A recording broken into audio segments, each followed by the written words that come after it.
নিউজত আপোনালোকে স্বাগতম জনাইছোঁ। আলফাৰ কেম্পত এটা পুলিচৰ চোৰাংচোৱা ধৰাই পেলাইছে। স্কেম নিউজ 365 আপোনালোকে চাব পাইছে। এই খবৰটো আপোনালোকে চাই থাকক। তেতিয়ালৈকে এটা চোৰাংচোৱাক আৰক্ষী চোৰাংচোৱাক ধৰাই পেলাইছে। এইটো আপোনালোকে চাই থাকক স্কেম নিউজ 365 লাইভত। আৰু কেনেকুৱা হ'ব কি হ'ব এইটো মই নাজানো।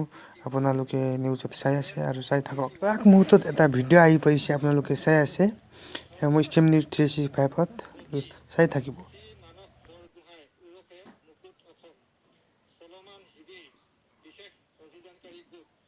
সংযুক্ত মুক্তি ফৌজ অসম স্বাধীন, সংযুক্ত মুক্তি বাহিনী অসম স্বাধীন বিষয় গ্ৰেপ্তাৰ সন্দৰ্ভত নিৰ্দেশনা।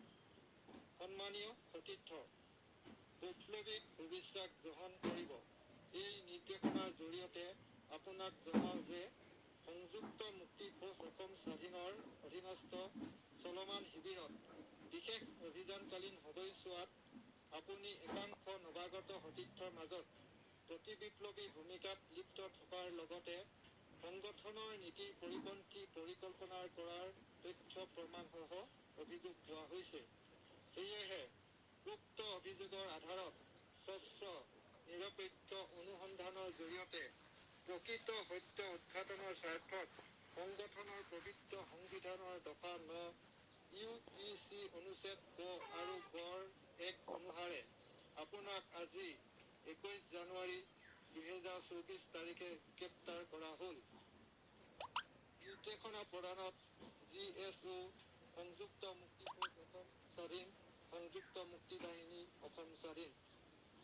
বিশেষ দ্ৰষ্টব্য, এই নিৰ্দেশনাৰ প্ৰতিলিপি চলমান সাধাৰণ মুখ্য কাৰ্যালয় লগতে সংগঠনৰ সকলো শিবিৰলৈ প্ৰেৰণ কৰা হ'ল। সহযোগিতাৰে তেখেতক গ্ৰেপ্তাৰ কৰক।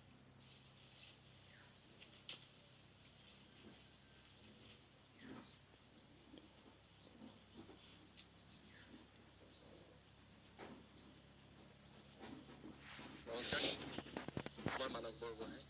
আপোনালোকৰ আগত এটা সঁচা কথা ক'বলৈ ওলাইছোঁ। মোৰ পৰিচয় যি আপোনালোকে গম পাইছিলে, তাৰ ৰূপে এটা পৰিচয় লুকাই আছিলে। মই প্ৰশাসনৰ এজন লোক হয়। প্ৰশাসনৰ স্পেচিয়েল ব্ৰাঞ্চৰ SI হিচাপে মোক নিয়োগ কৰিছিলে 2021 চনত। মোৰ যি ID নাম্বাৰ হৈছে IG 8371963421। এয়া হৈছে মোৰ ID নাম্বাৰ। এই নাম্বাৰটো দি মোক আপোনালোকে চিনি পাব পাৰিব এজন SB ছাব ইন্সপেক্টৰ হিচাপে। মই তাত কৰ্মনিয়োগ কৰোঁতে 2021 চনত যেতিয়া কৰ্মনিয়োগ কৰিছিলোঁ, তেতিয়াৰ পৰা মোক এটা বিশেষ মিছন দিয়া হৈছিলে। মিছনটো হৈছিলে কি, আলফাৰ বিপক্ষে কাম কৰাৰ কাৰণে। আলফা সৈন্যৰ বিপক্ষে যেতিয়াৰ পৰা কাম কৰিবলৈ আৰম্ভ কৰিলোঁ, প্ৰথম অৱস্থাৰ পৰা মোক কিছুমান নাটকীয় ৰূপত মোক প্ৰকাশ কৰিলে, যাতে সংগঠনৰ লোকে মোৰ ওচৰলৈ যাব পাৰে আৰু মোৰ লগত যোগাযোগ স্থাপন কৰিব পাৰে। সেই নাটকীয় যিসমূহ আমি নাটক কৰিছিলোঁ, সেই নাটকসমূহ আমি সুচাৰুৰূপে কৰি গৈছিলোঁ। আৰু ঠিক তেনেধৰণে নাটকীয় ৰূপে মোক এবাৰ গ্ৰেপ্তাৰো কৰিছিলে। গ্ৰেপ্তাৰ কৰাৰ পাছত আকৌ পুনৰ এৰি দিছিলে। ঠিক তেনেধৰণে আমি দুবাৰ তিনিবাৰ তেনেকুৱা ধৰণৰ নাটক কৰিছিলোঁ। আৰু পৰৱৰ্তী সময়ত যি বিচাৰিছিলোঁ আমি, আলফা সৈন্যৰ যি বিশ্বাস পাবলৈ সক্ষম হৈছিলোঁ।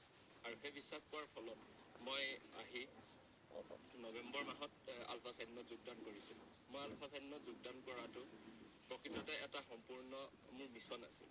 ইয়াত কোনো জাতীয় প্ৰেম বা কিবা তেনেকুৱা লুকাই মই অহা নাছিলোঁ, কাৰণ মোক এটা সম্পূৰ্ণ মিছন দিছিলে। আৰু মিছনটোৰ কাৰণে মোক প্ৰক্ষেপ কৰিছিলে মানৱ চলিহা, দিগম্বৰ পাণ্ডে।